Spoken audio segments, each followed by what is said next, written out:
So we are starting with October November 2024 paper 3 variant 1. Okay, we are already done with 3 2. हम लोग 3 1 कर रहे हैं अभी. आ जाओ. The diagram shows a total utility curve for a consumer at which point the margin utility equals 0. बेटा ये total utility का ग्राफ है ना. तो मार्जिन यूटिलिटी जीरो कब होती है? जब टोटल यूटिलिटी अपने मैक्स पर होता है. यही पढ़ा है हमने. तो आंसर क्या होगा? आंसर सी होगा. चाहिए. Okay. 2. What is a what is a characteristic of an indifference curve? What is an characteristic of an indifference curve? पहला वाला. It will remain concave to the origin of the diagram. No. It will remain convex to the origin of the diagram. Yes. It can intersect other indifference curve at any point. No. The lower the indifference curve, the greater the satisfaction. No. जितना indifference curve अपने origin से दूर होगा उतनी ज्यादा satisfaction होगी. तो 2 का B बनता है. ठीक है. ओके. 3 आ जा. 3. A Belgian traffic study concluded that there would be significant benefit if 10% of car drivers switched to using motorcycles during peak traffic times, which result would be considered as a cost of this change. एक traffic study ने बोला है कि बहुत सारे फायदे होंगे अगर 10% कार ड्राइवर्स ट्रैफिक के वक्त मोटरसाइकिल के ऊपर शिफ्ट हो जाएं ट्रैफिक टाइम के ऊपर. तो इससे क्या फायदा होगा? Reduce travel time. नहीं, ट्रैवल टाइम तो उतना ही लगेगा. Reduce car omission. यस, लेकिन वो कॉस्ट पूछ रहा है. तो कॉस्ट, ये फायदे हैं, दोनों फायदे हैं. ठीक है. कॉस्ट पूछ रहा है वो. He is asking about cost. These both are benefits. Reduce safety standards. Yes, ये कॉस्ट है. रिड्यूस ट्रैफिक कोएनीस, ये भी बेनिफिट है. ठीक है. तो कॉस्ट एक ही है कि सेफ्टी स्टैंडर्ड्स रिड्यूस हो जाएंगे. 4. Fourth. The diagram shows firm's long run average cost curve. The diagram shows firm's long run average cost curve. What could explain the shape of the curve from x to y? बेटा x से y पे आपकी average cost कम हो रही है. x से y का मतलब है आपकी एवरेज कॉस्ट कम हो रही है. तो it means a decrease in total fix cost. Increasing returns to scale, yes. Internal diseconomies, no. More than one factor of production is variable, no. Answer है increasing returns to scale. Economies of scale को increasing returns to scale कहते हैं. Diseconomies of scale को decreasing returns to scale कहते हैं. ठीक है. 5. The diagram shows average revenue, average cost curve for a firm X that manufactures electronic good. Firm X then completes a takeover of Y that supplies its component part, making them cheaper. The original average revenue curve for X are AR1 and AC1. What is the position of average cost curve and the average revenue curve after the takeover? बेटा अब एक firm ने दूसरी firm को take over कर लिया है. तो इससे एवरेज रेवेन्यू और एवरेज कॉस्ट के कर्व में क्या चेंज आएगा? एवरेज रेवेन्यू और एवरेज कॉस्ट के कर्व में क्या चेंज आएगा बताओ? एवरेज रेवेन्यू और एवरेज कॉस्ट के कर्व में क्या चेंज आएगा? एवरेज कॉस्ट बढ़ेगी कम होगी? एवरेज कॉस्ट बढ़ेगी कम होगी? एवरेज कॉस्ट कम होगी. सही है, क्योंकि अब लार्ज स्केल पे काम करेंगे, इकोनॉमीज ऑफ स्केल का फायदा होगा. और एवरेज रेवेन्यू के ऊपर कोई इफेक्ट नहीं आएगा. सही है. ओके. सही है. आंसर बी होगा. सही है. टोटल रेवेन्यू के ऊपर इम्पैक्ट आ सकता था. एवरेज रेवेन्यू के ऊपर, एवरेज रेवेन्यू में नो चेंज होगा. सही है. ठीक है जी. 6. LMN Limited operates as a relatively small family-owned producer in an industry dominated by a few large firms. Its product is unique, so the owners are confident they will be able to sell enough to provide them with sufficient revenue to allow minimum acceptable level of performance for the firm. Other than survival, what is the most likely objective of LMN Limited? बेटा average, average average के अंदर भाई there is no change. Okay, ये कह रहा है LMN operates as a relatively small family-owned producer in an industry dominated by a few large firms. Few large firms है. ठीक है.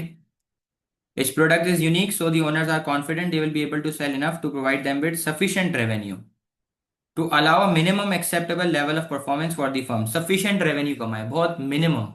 तो प्रॉफिट मैक्सिमाइजिंग तो नहीं है, profit satisfying yes, revenue maximising no, sales maximising no.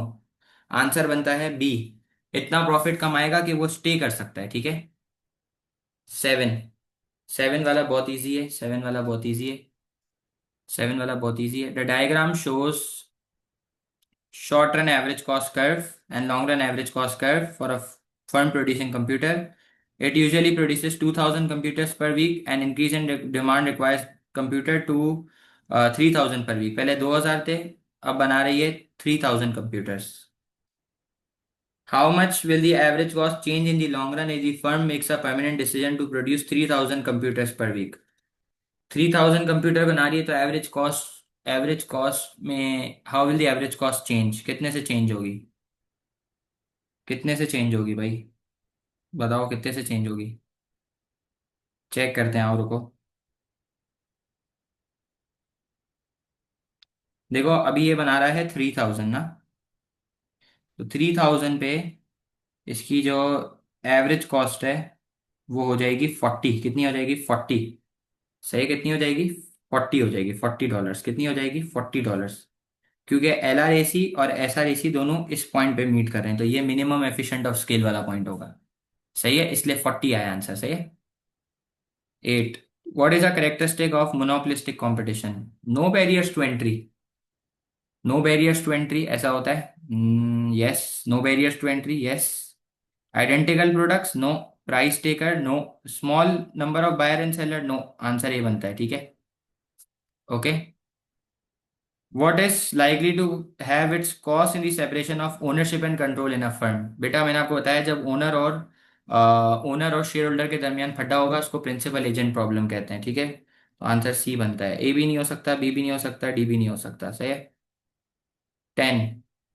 Firm X and Y merge in horizontal integration. Horizontal integration क्या होती है? जब इंडस्ट्री भी सेम होती है, स्टेज ऑफ प्रोडक्शन भी सेम होता है। आंसर डी बनता है, ठीक है। Which government policy would not be classified as regulation? पहले रेगुलेशन देख ले कौन सी है। A ban on cocaine. A ban on cocaine ये रेगुलेशन है। अबैन ऑन कोकेन ये रेगुलेशन है। Compulsory wearing of seat belt ये भी रेगुलेशन है। लाइसेंस ये भी रेगुलेशन है। टैक्स ऑन सिगरेट ये रेगुलेशन नहीं है। आंसर डी है, ठीक है। A government removes a subsidy on rural school bus service. What is the effect on this on market for bus service?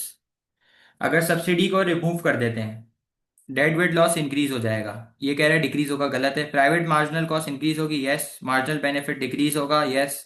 No. Social marginal cost decrease होगी। Answer बनता है 12 का B. Private marginal cost increase हो जाएगी, ठीक है। सही है। बस महंगी हो जाएगी ना जब सब्सिडी हट जाएगी तो। The graph shows percentage growth in average earning foreign economy. ये एवरेज वेज ग्रोथ दिया हुआ है। What is most likely cause of the pattern shown in the graph? अच्छा जी। जनवरी 2024 और अप्रैल 2024 के अंदर है ना, आपका जो वेज रेट का ग्रोथ है वो माइनस के अंदर है, ठीक है। और 2023 में जनवरी से पहले पॉजिटिव में था। A decrease in supply of labour, नहीं।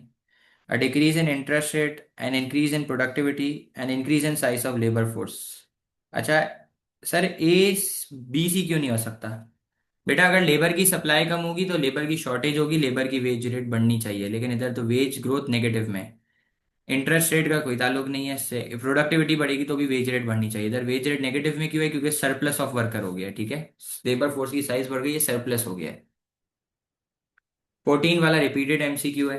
14 वाला रिपीटेड है।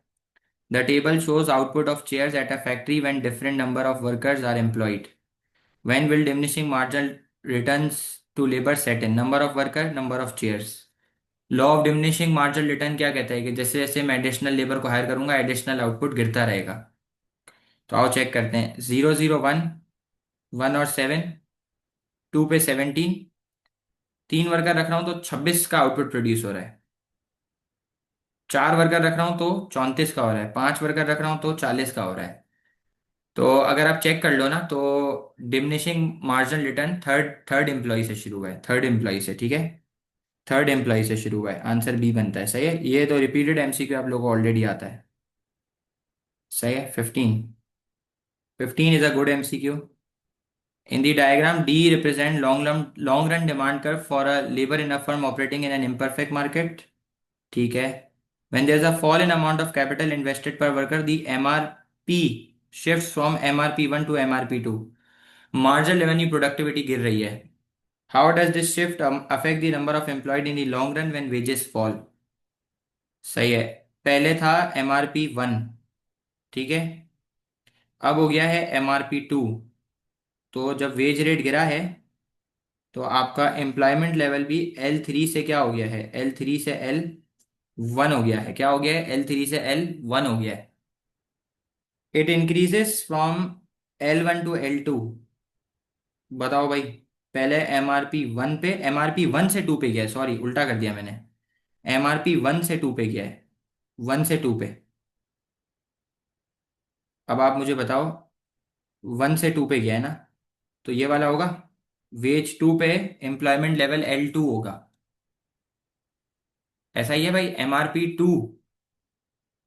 टू पे गया है तो एम्प्लॉयमेंट लेवल क्या होगा, L2 होगा ना. जो मार्केट एम्प्लॉयमेंट लेवल होगा वो L2 होगा.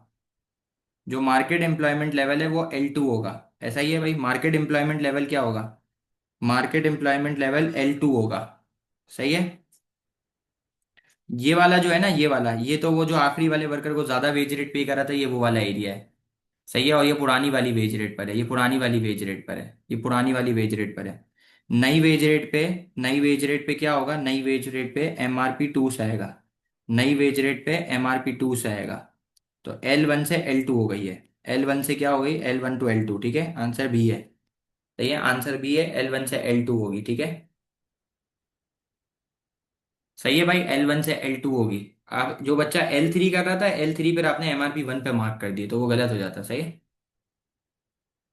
विच statement about money is correct. इंतहाई बच्चों वाला MCQ. बच्चों वाला. It's solely deposit held by commercial bank. It function as a medium of exchange. चलो भाई आगे. बहुत इजी MCQ. हलवा.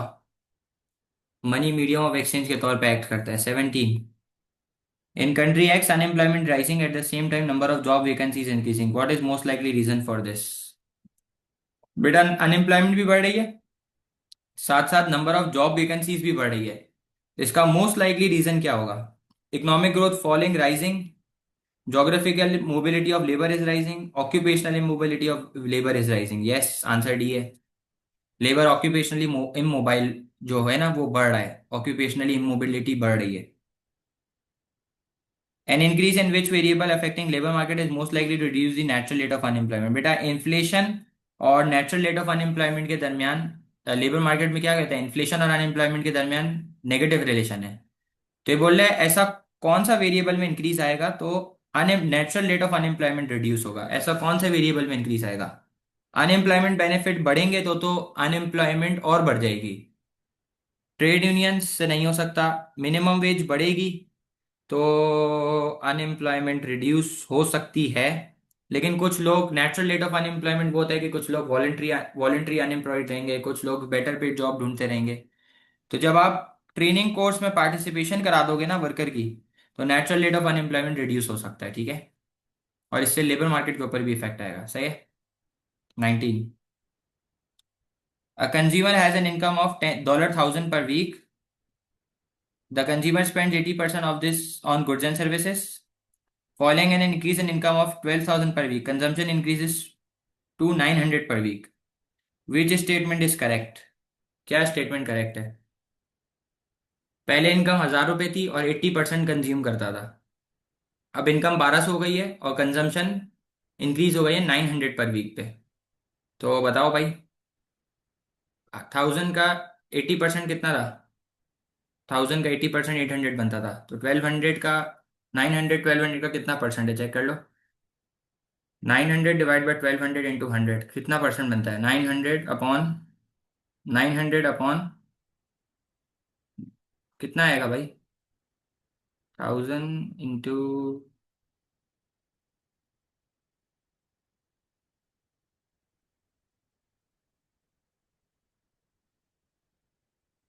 कितना आएगा भाई. MPC कितना आएगा. MPC कितना आएगा. MPC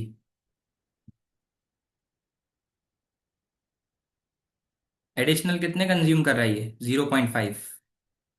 एडिशनल कितने कर रहा है भाई? 0.5 ना। पहले 1000 थी, अब 1200 हो गई। तो पहले कंजम्पशन 80% थी, अब 900 हो गई है। तो कितना है मार्जिनल प्रोपेंसिटी टू कंज्यूम? कितना है? 0.5। ठीक है, 0.55 है। ठीक है। The table shows data about population of a country: total population, total labor force, number of people employed, number of people unemployed. What is the rate of unemployment? बेटा unemployment का formula याद है? अनएम्प्लॉयमेंट रेट निकालना है। Unemployed force upon total labour force into 100। बताओ भाई unemployed force कितनी है? 3 lakhs है। टोटल लेबर फोर्स कितनी है? टोटल लेबर फोर्स कितनी है? टोटल लेबर फोर्स, एक मिनट को, टोटल लेबर फोर्स है 12 lakhs इंटू 100। ठीक है, टोटल लेबर फोर्स है 12 लाख, और इंटू 100 कर देंगे तो कितना आ जाएगा? 25%। ठीक है, तो आपका आंसर यही बनता है। सही है। आ जाओ भाई। 21। What is not a macro economic aim? Macro economic policy. What is not an economic development नहीं होता। सही है, इकोनॉमिक डेवलपमेंट नहीं होता। Exchange rate stability, Pareto optimality. Economic development, economic development macro economic पूछ रहे हैं। What is not a macro economic? ये मैक्रो इकोनॉमिक है।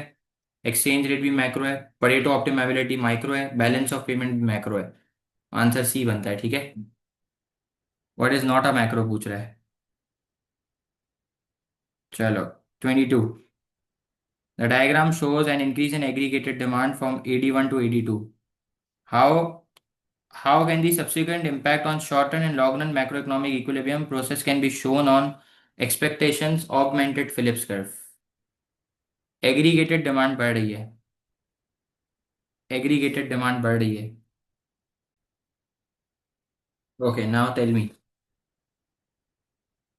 एग्रीगेटेड डिमांड जो है ना वो आपकी बढ़ रही है।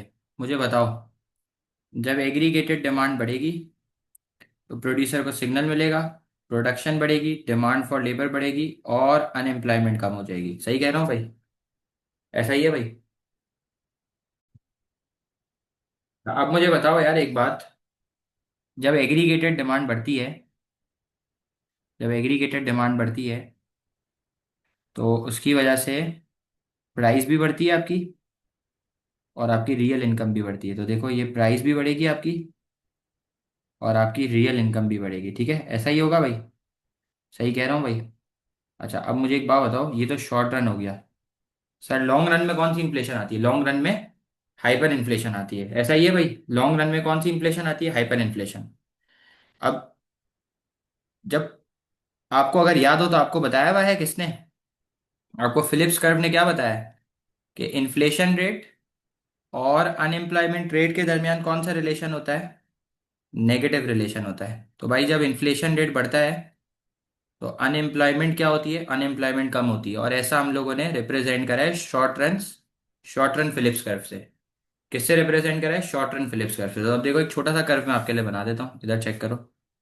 ये सबसे पहले आपने दो एक्सिस बना दी, और आप लेबलिंग कर लो। ऊपर आ जाएगा इन्फ्लेशन रेट, और नीचे आ जाएगा अनएम्प्लॉयमेंट रेट। ठीक है, ये हो गया आपका शॉर्ट रन का फिलिप्स कर्व।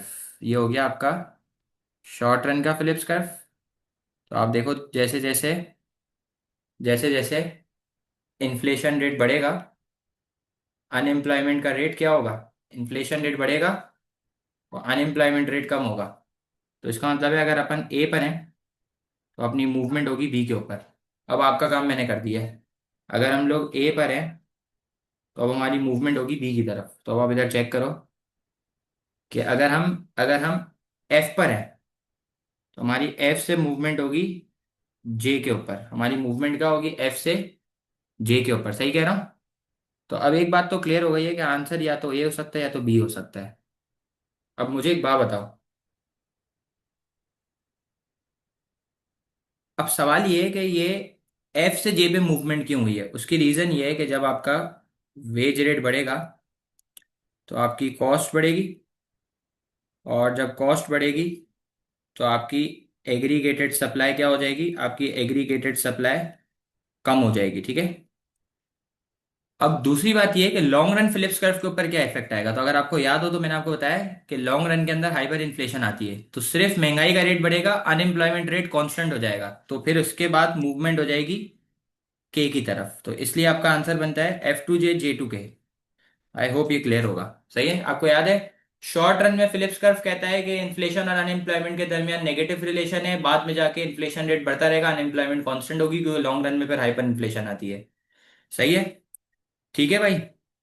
तो अनएम्प्लॉयमेंट रेट कांस्टेंट क्यों होगा, क्योंकि बाद में जाके वर्कर्स को क्या करना पड़ेगा, ले ऑफ करना पड़ेगा। तो अनएम्प्लॉयमेंट रेट जो है ना वो कांस्टेंट हो जाएगा, क्योंकि महंगाई की वजह से आपकी वेज बढ़ी होगी, वेज प्राइस पैरल, और आपकी कॉस्ट बढ़ी होगी। ठीक है। How good high interest rate increase a countries rate of inflation. क्या कह रहा है, how could high interest rate increase a countries rate of inflation.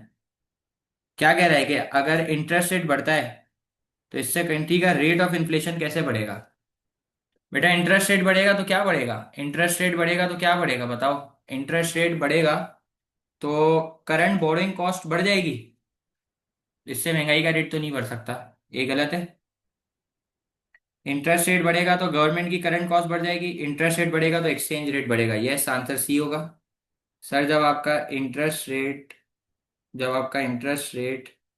बढ़ेगा तो एक्सचेंज रेट भी बढ़ेगा, और आपका एक्सपोर्टेड गुड महंगा होगा, ये भी नहीं हो सकता।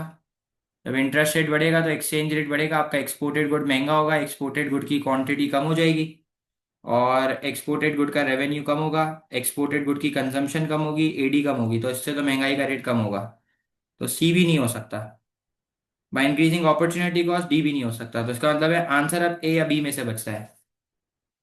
अच्छा, इंटरेस्ट रेट बढ़ेगा तो बिजनेस की बोरोइंग कॉस्ट बढ़ जाएगी, तो इससे महंगाई का रेट बढ़ जाएगा। आंसर ए ही, बस ए हो सकता है। ठीक है, आंसर ए ही है, छोड़ दो, आंसर ए है। ठीक है।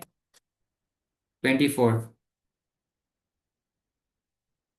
What is most likely influence subsequent increase in national income as a result of government policy of reduced interest rate? बेटा, what is most likely to influence increase in national income as a result of government policy of reduced interest rate? 24। Interest rate कम होगा, इससे national income कैसे बढ़ेगी। What is most likely to influence, marginal cost influence करेगी, नहीं। Marginal efficiency of capital, yes. Marginal product, no. Marginal utility, no. Answer है 24 का B. इसको कौन इफेक्ट करेगा, मार्जिनल एफिशिएंसी ऑफ कैपिटल। ठीक है। Which policy to reduce a current account deficit on the balance of payment could be described as an expenditure switching policy? कौन सी policy expenditure switching policy होगी। Decrease in government spending switching नहीं है। Decrease in exchange rate, devaluation, depreciation switching है। Income tax interest rate शुरू की थी, ये ए, सी और डी, ये फिस्कल और मॉनेटरी पॉलिसीज हैं। आंसर है आपका बी। आंसर आपका क्या है, आंसर आपका बी है। ठीक है, 25 का बी है। Which components are included in financial account of balance of payment. Financial account में क्या इंक्लूड होता है, foreign direct investment, yes. Interest, profit and dividend, no. Answer ये बनता है। ठीक है, ये तो बहुत सिंपल एमसीक्यू था। 27। It is often argued that the United Nation HDI is a better indicator of economic performance than income per capita because it adjusts for average hours, no. Environmental pollution, no. Inequality, नहीं। HDI में life expectancy भी शामिल होती है, इसलिए ये better कहा जाता है। ठीक है, ये बेटर कहा जाता है। Some conditions for providing foreign aid to low income countries can be restrictive. Which kind of aid fits this description? Some conditions for providing foreign aid to low income countries can be restrictive. Low income country जैसे पाकिस्तान, कौन सी add इसको fit करती है। Food aid in the event of natural disaster such as severe drought, नहीं।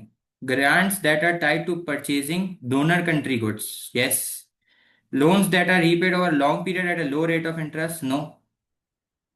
Technical assistance using highly skilled transfer payment, नो। Answer है 28 का P. ऐसी ग्रांट्स जिससे टाई करा जाता है कि आप डोनर कंट्री से, जो कंट्री आपको एड दे रही है उसी से आप माल खरीदोगे। ठीक है, ओके, तो रिस्ट्रिक्ट करा जा रहा है आपको। What is likely to cause increase in the standard of living? What will cause standard of living to rise in a country? An increase in number of doctor, yes. An increase in gold reserve, no. An increase in number of people per house, इससे population बढ़ेगी। An increase in money supply, इससे interest rate कम होगा। 29 का A है। Globalisation means that goods and services capital labour are traded on a world wide basis. Globalisation का मतलब है कि गुड्स सर्विस कैपिटल लेबर हर चीज वर्ल्ड वाइड बेसिस के ऊपर ट्रेड होगी। ठीक है। Which combination illustrates that each trade partner can benefit when a low income country trades with a high income country?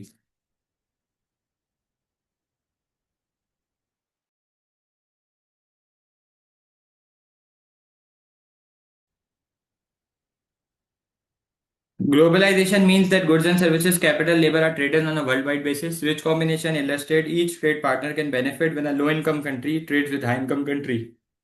कब दोनों का फायदा होगा? Low income country, contracts are not always fulfilled due to corrupt practice, नहीं। Experiences liquidity problem, नहीं। Multinational companies repatriate profits from mining of rare miners for export, नहीं। Supply seasonal labour to overcome shortage for fruit picking crops, yes. Low income country के अंदर ये labour provide करेगी ताकि fruit picking के अंदर जो शॉर्टेज हो रही है उसको हल करा जा सके। High income country agrees to increase investment in infrastructure of low income country, नहीं। Transfer short term government loan payment at a high interest, नहीं। Receive supplies high primaries from multinational to access demand, repatriates waste to families of seasonal worker, yes। इससे high income और low income दोनों countries को फायदा है। ठीक है, D से।